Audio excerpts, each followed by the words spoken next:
Olá, bem-vindo a mais uma aula com o professor Toninho, do Colégio São Miguel, da Escola Estadual Professor Souza Nilo. Eu atuo na área de Geografia. E hoje vamos trabalhar migração e urbanização, que são conceitos intrínsecos, né, um com o outro. Então, a globalização ela ajudou esse processo todo de migração. Né? Quando o mundo passou a conhecer o mundo, as viagens ficaram mais intensas após o período das grandes navegações, né? Aconteceu mais troca de conhecimento, mais troca de linguagens, mais troca de mercadorias e possivelmente pessoas foram ficando nos países que desejavam ficar ou ficando, mesmo que não desejassem, e houve uma troca cultural intensa, troca de população. Então, as migrações, deslocamentos de grupos humanos que se afastam, né? Então são deslocamentos de grupos humanos que se afastam de suas residências. Podem ser pacíficos, forçados, voluntários ou involuntários, como vocês vão ver na sequência desse material.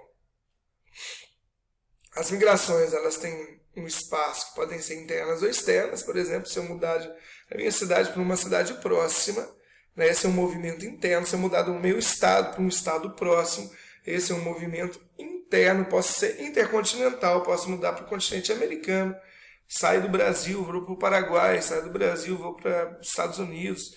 Eu estou entre o continente, posso ser intersubcontinental, eu vou mudar apenas para a América do Sul. Não vou mudar para a América Central. Enfim, tem vários tipos. Ela pode ser provocada por um êxodo rural, ou seja, as pessoas saem da zona rural para ir para cidades, e aí eu tenho a famosa urbanização, que é o aumento do nível de pessoas no meio urbano em relação ao mundo rural. E também o aumento do espaço urbano em relação ao rural. Intracontinentais, como eu já tinha explicado, intercontinentais, como também eu havia explicado. Duração, ela pode ser definitiva, o sujeito mudar para sempre, nunca mais voltar para o país de origem e adotar o outro país como um segundo país, ter uma dupla nacionalidade, possivelmente, ou trabalhar lá até aposentar e depois voltar ou não voltar. E pode ser temporário. Né? Eu tenho um prazo para ir, fico lá naquele país por um determinado momento, nos estudos, ou por um determinado momento de trabalho, enfim, de forma legal ou ilegal, e depois retorno. A forma ela pode ser voluntária, alguém que decide mudar para outro país, ou ela pode ser forçada. Um país, a pessoa pode ser escravizada, isso existe até hoje, né? Escravos sexuais, escravos do trabalho, e vão acabar indo para outro país, obrigadas a ir. Uma migração forçada. Ou através de conflitos de guerra, ou através de exílio. Né? Países passam por regimes militares e exilam aqueles que são seus oponentes. Controle, ela pode ser legal ou clandestina. A migração é legal quando eu sou autorizado a morar para o país em que eu busco uma nova oportunidade.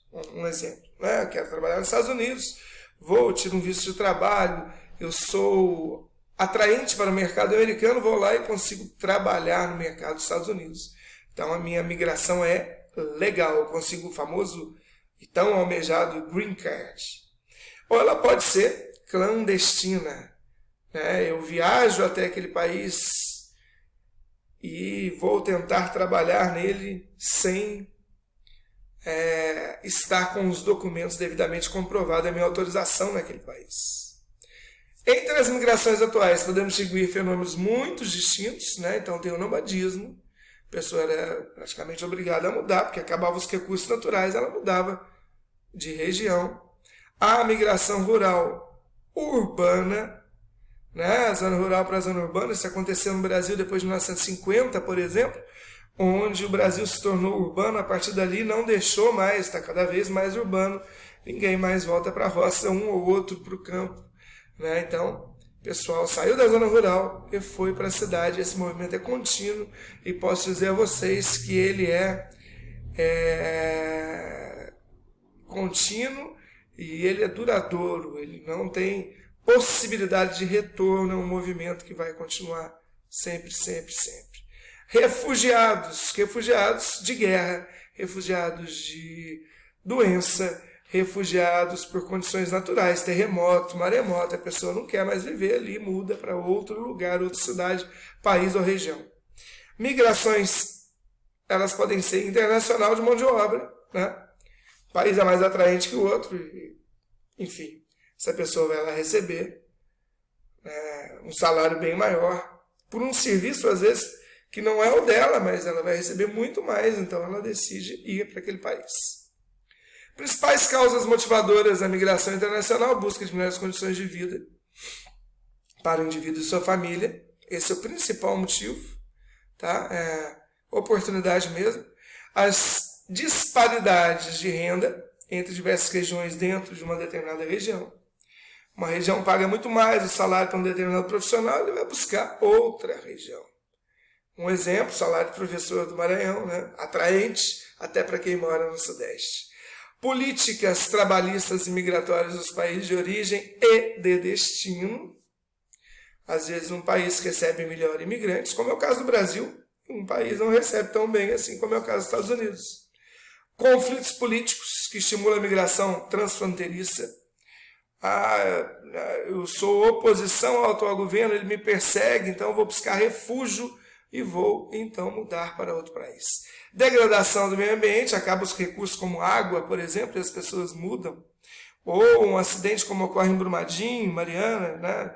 Tem estatísticas de muita gente mudando porque não consegue emprego mais, houve um acidente ambiental catastrófico, falta de água, etc. E as pessoas acabam mudando. Êxodo de profissionais ou migração de jovens com formação educacional de países em desenvolvimento. A famosa fuga de cérebros. A pessoa é inteligente, é capacitada, recebe pouco no país de origem, que não valoriza a pesquisa, né? E ela acaba mudando para um outro país em busca de melhores condições de vida. Problemas graves de migração internacional, né? Quando eu sea maior, quero estudar ciências exatas, se vosotros, econômicas, biologia, medicina, pedagogia. Eu xenofobia como meu padre. Então, o sujeito, né, quer estudar xenofobia, ele quer ter preconceito em relação a todos os outros da sua terra, né? Então ele quer praticar xenofobia. Xenofobia é um medo ou aversão ao estrangeiro. Então isso ainda acontece. Brasileiros são perseguidos nos Estados Unidos, na Inglaterra, enfim, no Canadá, em Portugal, né? Como nós perseguimos recentemente venezuelanos, cubanos, etc. Né? Isso existe com a entrada de estrangeiros na nossa nação. Aqui um exemplo. Basta de imigração, nacionalismo é solução. Candidatos, né, de Portugal aos portugueses.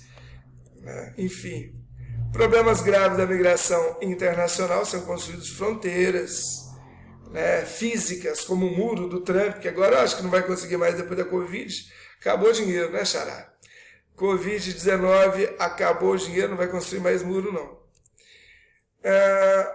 Isso acontece tanto para africanos quanto para mexicanos.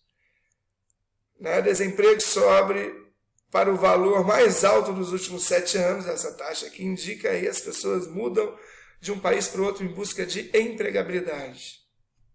Aqui, volte para a África, americano falando, volte para o México, americano falando, ele encontrou um indígena, o indígena é a população original dos Estados Unidos, assim como a nossa. Ele vai falar o que para o índio? Volte para casa? E o índio, será que pode falar isso para ele? Então, uma coisa para a gente refletir, não? Urbanização, a gente começa agora, conteúdo de urbanização, vai ser rapidinho, tá? Só uma introdução. A urbanização, então, resulta no fundamento de transferência de pessoas do meio rural para o meio urbano, para as cidades.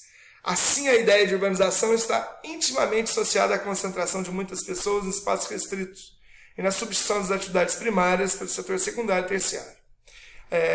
Basicamente, as pessoas se livram do campo para a cidade, vão do campo para a cidade em busca de emprego e melhores condições de vida, proximidade de hospitais, proximidade de escolas. Então anotem isso aí, é super importante.